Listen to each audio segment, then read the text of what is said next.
અરે ઓછું નાક પણ અસલી નાક. MDH કાશ્મીરી લાલ મરચાની પાવડર. MDH. રાજ્યમાં આજે યુજી મેડિકલ એટલે કે MBBS કરવા માટે નેશનલ એક્ઝામિનેશન એજન્સી દ્વારા નીટની પરીક્ષા યોજાવાની છે.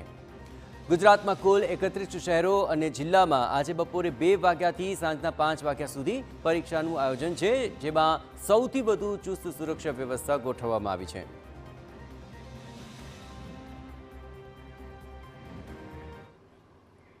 તો નીટની પરીક્ષાને લઈને કેન્દ્રો પર કઈ પ્રકારની વ્યવસ્થાઓ છે તેને લઈને વધુ વિગતે વાત કરવા જોડાઈ રહ્યા છે ટીવી 9 સંવાદદાતા નરેન્દ્ર. નીટની પરીક્ષાનું આયોજન છે અને પહેલેથી જ તેને લઈને ચુસ્ત વ્યવસ્થાઓ પણ ગોઠવાય છે. કેટલા જિલ્લાઓમાં કેટલા કેન્દ્રો ઉપર આખરે પરીક્ષાનું આયોજન છે અને શું શું વ્યવસ્થાઓ આપ જોઈ રહ્યા છો નરેન્દ્ર?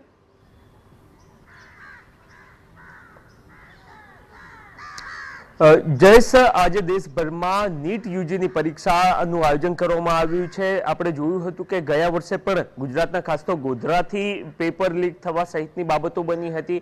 ગઈકાલે રાજકોટમાં પણ આ જ પ્રકારની બાબત સામે આવી છે કે જ્યાં નીટની પરીક્ષાની પારદર્શિતાને લઈને પ્રશ્નો ઊભા થતા જોવા મળ્યા હતા. ત્યારે આજે દેશભરમાં નીટની પરીક્ષાનું આયોજન થઈ રહ્યું છે અને એને લઈને તમામ જગ્યાઓ પર પૂરતી વ્યવસ્થા કરવામાં આવી છે. અને એમાં સૌથી મહત્વની વ્યવસ્થા એ પ્રકારની છે કે મોટાભાગના જે કેન્દ્રો છે એ સરકારી, ચાહે સરકારી શાળા હોય, ગ્રાન્ટેડ શાળા હોય કે પછી સરકારી કોલેજો હોય. અત્યારે હાલ ગુજરાત યુનિવર્સિટીનું આ સેન્ટર છે કે જ્યાં લગભગ 11 વાગ્યા બાદ તમામ વિદ્યાર્થીઓને પ્રવેશ આપવામાં આવશે, પરંતુ અત્યારે હાલથી એ તમામ જે કેટલાક વિદ્યાર્થીઓ આ સિવાય પરીક્ષા જેમના દ્વારા કન્ડક્ટ કરવામાં આવી રહી છે એ સ્ટાફ અહીંયા પહોંચી ચૂક્યો છે અને એમના દ્વારા તૈયારીઓ કરવામાં આવી રહી છે.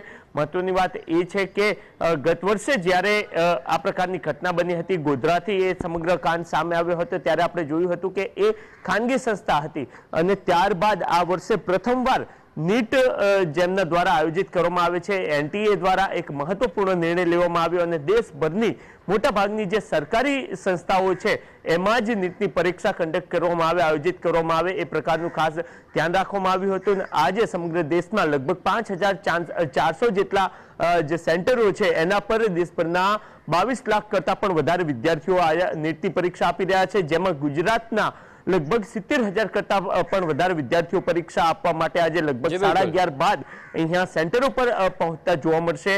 કોઈ પણ વિદ્યાર્થી, ચાહે સામાન્ય વોચ હોય કે પછી અન્ય કોઈ વોચ હોય, એ લઈને અંદર પરીક્ષા ખંડમાં જઈ નહીં શકે. તમામ પરીક્ષા ખંડમાં એક ઘડિયાળ લગાવવામાં આવી છે. આ સિવાય બાયોમેટ્રિક એન્ટ્રીની પણ વ્યવસ્થા કરવામાં આવી છે અને જે કેટલાક સંવેદનશીલ સેન્ટરો છે ત્યાં જે છે એ મોબાઈલ નેટવર્ક ના પકડાય એ પ્રકારની પણ વ્યવસ્થા કરવામાં આવી છે. આ વખતે NTA એ બાબતને લઈને સુસજ્જ જોવા મળી રહી છે કે નીટની પરીક્ષા, કારણ કે સૌથી જે અઘરી કેટલીક પરીક્ષાઓ હોય છે એ પૈકી નીટની પરીક્ષા છે અને એ પરીક્ષામાં કોઈ પણ પ્રકારની ગેરરીતિ ના થવી જોઈએ. બિલકુલ, આભાર નરેન્દ્ર. તમામ ગતિવિધિઓ પર આપ નજર રાખતા રહેજો તો કોઈ પણ પ્રકારે ગેરરીતિ ન થાય તે માટે પૂરતી તકેદારી આ વખતે લેવાઈ રહી છે.